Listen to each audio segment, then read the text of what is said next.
எங்கள் பகுதியை சேர்ந்த இரு சகோதரர்கள் அக்கால் தங்கையை திருமணம் செய்து கொண்டு அசைவ உணவகம் ஒன்றை நடத்தி வந்தனர்.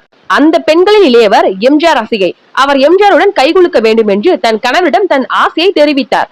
அவரும் சரியென ஒப்புக்கொண்டு எம்ஜிஆர் வரும் பாதையில் அவர் காரின் வேகம் குறையும்படி தன் பணியாளர்களை கூட்டமாக நிற்குமாறு சொல்லிவிட்டார். எம்ஜிஆர் வந்தார். கூட்டமாக நின்றவர்கள் எம்ஜிஆரின் காருக்கு அருகில் ஓடினர். இந்த பெண்ணும் கூடவே ஓடி சென்று காருக்குள் இருந்த எம்ஜிஆரிடம் கை கொடுத்தார். எம்ஜிஆர் சிரித்து விட்டார். இந்த பெண்ணுக்காக தான் இந்த ரகளை என்பது அவருக்கு புரிந்துவிட்டது.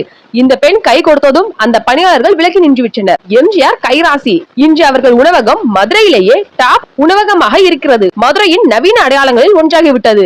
இந்த பெண்ணின் தாயார் மட்டுமல்ல, அவர் குடும்பமே எம்ஜிஆர் ரசிகர்கள் தான். அவர்களும் எங்கள் பகுதியில் தான் குடியிருந்தனர். இந்த பெண்ணின் சகோதரர் மற்றும் கணவரும் எம்ஜிஆர் ரசிகர்களே. இந்த பெண்ணின் முதல் குழந்தைக்கு எம்ஜிஆரின் அம்மா பெயரான சத்யா என்பதை சூட்டியிருந்தனர். 1972ஆம் ஆண்டுக்கு பிறகு பிறந்த பெண் குழந்தைகளில் பலருக்கு சத்யா என்று பெயர் சூட்டியிருப்பார். ஒரு நாள் எம்ஜிஆர் மதுரை வந்த போது இந்த பெண்ணின் தன் மனைவியிடம் வாழ் வந்த எம்ஜிஆரை பார்த்து தன் சத்யாவை அவரிடம் கொடுத்து வாழ்த்து வரலாம் என்றார்.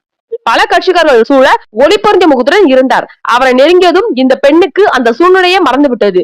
குழந்தை சத்யாவை எம்ஜிஆர் காடியில் போட்ட அந்த பெண் எம்ஜிஆரை அப்படியே கட்டுப்பிடித்துக் கொண்டார். கண்களை மூடிக்கொண்டார். வெகு நேரம் அப்படியே இருந்தார்.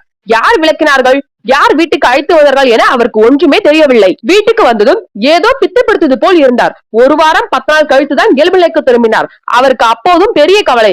எம்ஜிஆரை கட்டிப்பிடித்தோமே, அப்படியே அவரை தூக்கி ஆலவட்டம் சுற்றி இருக்கலாமே என்று. எம்ஜிஆரை பற்றி யார் அவரிடம் பேசினாலும் இந்த சம்பவத்தை சொல்லி மாய்த்து போவார்.